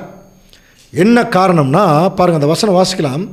அசுத்த ஆவியே இந்த மனுஷனை விட்டு நீ போன்னு அவர் சொல்லியிருந்தார். அப்போது உன் பேர் என்னன்னு கேட்டார். அதற்கு அவர் என்ன சொன்னார்னா, நாங்கள் அநேகராக இருக்கிறபடியால் எங்கள் பேர் லேகியோன். அதுலேயே மார்க்கு 1:34 கொஞ்சம் வாசிக்கலாம் பாருங்கள். அதுலேயே வசனத்திலே இருக்கு. மார்க்கு 1:34 வாசிக்கலாம். பலவிதமான வியாதிகளினாலும் உபத்திரவப்பட்டிருந்த அநேகரை அவர் சொஸ்தமாக்கி அநேக பிசாசுகளையும் துரத்திவிட்டார். அந்த பிசாசுகள் தம்மை அறிந்திருந்தபடியால், கவனிக்கிறீங்களா, அந்த பிசாசுகள் தம்மை அறிந்திருந்தபடியால் அவைகள் பேசுகிறதற்கு அவர் இடம் கொடுக்கவில்லை. பார்த்தீங்களா, இவர் பேசுறதுக்கே இடம் கொடுக்கலையா. நீ யார், என்ன உன் குலம் கோத்திரமெல்லாம் கேட்கல. இவருக்கு அவங்க யாருன்னு தெரியும், அவங்களுக்கு இவர் யாருன்னு தெரியும். புரியுதுங்களா? ஸோ அன்புக்குரிய சகோதரர்களே, எதனால் இந்த தவறு நடந்தது என்று சொல்லி கவனிக்கும் போது, சாத்தான் இந்த கெட்டுப்போன தேவதூதர்களை தனக்கு சாதகமாக அவங்களுக்குள்ள இந்த மாம்ச இச்சையை தூண்டிட்டான். கவனிக்கிறீங்களா? ஆவிக்குரிய சரீரத்தில் வர்ற வரைக்கும் அவன் தூண்டலை. என்னைக்கு மாம்சத்தில் வந்தாங்களோ அன்னைக்கே அந்த இச்சையை தூண்டிட்டான். காரணம், இவன் சொன்ன பொய்யை அவன் நிரூபிக்கணும். அதனால தான் நம்ம படித்தோம் யோவான் 8 அவன் பொய்யனும் பொய்யுக்கு பிதாவுமாக இருக்கிறான். அவன் பொய் பேசும்போது தன் சொந்தத்தில் எடுத்து அவன் பேசுகிறான். இப்போ நம்முடைய கேள்வி, வானத்திலிருந்து வந்த தேவதூதர்களுக்கு இவனுக்கு கீழ்ப்படினுங்கிற எண்ணம் எப்படி வந்தது? அது ஒரு கேள்வி இருக்கு இல்லையா? ஒரு இன்ஃபர்மேஷன் சொல்கிற மைண்டில் வச்சுங்க. பின்னாடி வரக்கூடிய நாட்களில் அதுக்குரிய தெளிவுகள் வசனங்களின் மூலம் வெளிப்படும். இந்த சாத்தான்னு சொல்கிறோமே, இவன் ஆக்சுவலாக யார்? இவன் ஒரு மனுஷனா, இல்லை தனியாக ஒரு பிசாசா, அல்லது ஒரு தேவதூதனா என்றெல்லாம் பெரிய கேள்வி இருக்கு இல்லையா? இந்த கேள்விகளுக்கு ஒரே விடை பைபிள் இருக்குது. இவன் ஏற்கனவே பரலோகத்தில் இருந்தவன். இவனுக்கு கீழே தான் இந்த வந்தாங்க பாருங்கள் கெட்டுப்போன தேவதூர்கள், அவங்கெல்லாம் இருந்திருக்காங்க. ஒரு காலத்தில் இந்த கெட்டுப்போன தேவதூர்கள் இடத்துல நல்ல பேர் வாங்கினவன். என்னமோ ஒரு தப்பு நடந்துருச்சு, அதை பின்னாடி படிக்கலாம். அந்த தப்பு நிமித்தம் அவன் கீழே தள்ளப்பட்டுட்டான். தள்ளுனோடனே ஏதோ ஒரு கோபம் ஆண்டவர் மேலே வந்துச்சு. அந்த கோபத்தினால் அவருடைய படைப்பான ஆதாமை ஏவாளை சந்ததியை அவருக்கு விரோதமாக திருப்பிட்டான். இதுதான் சத்தியம், சுருக்கமாக சொல்கிறேன். அப்போது இவன் கீழே வந்ததுக்கு பிறகு தேவன் பேசாமல் அமைதியாயிட்டார். இவன் எல்லாரும் ஏமாற்றிட்டுருக்கிறான், எல்லா வேலையும் செஞ்சுட்டுருக்கிறான். தேவன் அமைதியாக தான் இருந்தார். அப்போ கெட்டுப்போன தேவதூர்கள் கெடாதற்கு முன்னாடி வரும்போது ஏற்கனவே இவங்கிட்ட நல்ல பேர் வாங்கிட்டான். இவன் நல்ல பேர் வாங்கிட்டான். அதனால் அவர்களை தன்னுடைய கட்டுப்பாட்டுக்குள்ளே கொண்டு வர, எப்படி ஏவார் இடத்துல ஒரு தந்திரம் செஞ்சானோ அந்த மாதிரி ஏதாவது ஒன்று செய்து தன்னுடைய கட்டுப்பாட்டுக்குள்ளே கொண்டு வந்து அவர்களை பாவத்திற்குள்ளே விழ வச்சு தான் சொன்ன பொய்யை நிரூபிக்கிறதுக்கு சரியான வேலையை செஞ்சுட்டான். இப்போ அவங்க கெட்டு போயிட்டாங்க. இந்த ஆகாய மண்டலத்தில் தான் இருக்கிறாங்க. இன்னமும் அவன் கண்ட்ரோலில் தான் இருக்காங்க. அதனால தான் இந்த 2ஆம் உலகத்துக்கே பார்த்தீங்கன்னா அவன் ஆகாயத்து அதிகார பிரபுன்னு படித்தோம் இல்லையா? கீழ்ப்படியாமையின் பிள்ளைகளிடத்தில் கிரியை செய்கிறான்.